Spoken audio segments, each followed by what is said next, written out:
وأن هذا صراطي مستقيما فاتبعوه ولا تتبعوا السبل فتفرق بكم عن سبيله ذلكم وصاكم به لعلكم تتقون. أعوذ بالله من الشيطان الرجيم. بسم الله الرحمن الرحيم. السلام علیکم ورحمۃ اللہ وبرکاتہ۔ سوال یہ پوچھا گیا ہے کہ جو ممنوع اوقات ہیں جن کے اندر نماز پڑھنا منع ہے، اگر ان اوقات میں کوئی آدمی مسجد میں آ جائے تو کیا وہ تحیۃ المسجد پڑھ سکتا ہے یا اس کو فارغ ہی بیٹھنا چاہیے؟ پہلے نمبر پر تو یہ یاد رکھیں کہ 3 اوقات ہیں جن کے اندر اللہ کے رسول صلی اللہ علیہ وآلہ وسلم نے نماز پڑھنے سے منع کیا ہے۔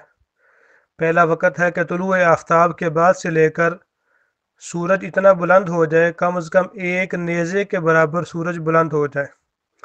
دوسرا وقت ہے کہ سورج کے آسمان کے بالکل وسط میں درمیان میں کھڑا ہو جانے کے بعد سے لے کے زوال پذیر ہونے تک۔ اور تیسرا وقت ہے کہ نماز عصر کے بعد سے لے کے غروب آفتاب تک۔ تو یہ وہ اوقات ہیں جن کے بارے میں اللہ کے رسول صلی اللہ علیہ وآلہ وسلم کی حدیث سے ثابت ہے کہ ان اوقات میں نماز پڑھنا منع ہے، لیکن علماء کے صحیح قول کے مطابق وہ تمام نمازیں ان اوقات سے مستثنیٰ ہیں جو مخصوص اسباب کی وجہ سے ادا کی جا رہی ہوں۔ مثلا نماز طواف اور نماز کسوف، مطلب سورج گرہن یا چاند گرہن لگنے کی وجہ سے جو نماز کسوف پڑھی جاتی ہے، اس کو عصر اور صبح کے بعد بھی ادا کیا جا سکتا ہے۔ اسی طرح تحیۃ المسجد کو بھی ممانعت کے اوقات کے اندر ادا کیا جا سکتا ہے۔ اللہ کے رسول صلی اللہ علیہ وآلہ وسلم کا ارشاد گرامی ہے، صحیح بخاری کی 1156 نمبر روایت ہے، اذا دخل احدکم المسجد فلا یجلس حتی یصلی رکعتین۔ آپ نے فرمایا کہ جب کوئی آدمی مسجد میں، تم میں سے کوئی آدمی مسجد میں داخل ہو تو اس وقت تک نہ بیٹھے جب تک وہ 2 رکعت نماز نہ پڑھ لے۔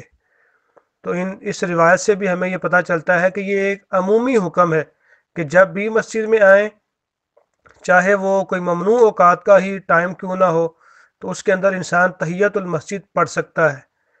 بھائی کے سوال کا دوسرا جز یہ تھا کہ یہ زوال کا وقت کتنے منٹ تک کم از کم اس کا انتظار کرنا چاہیے؟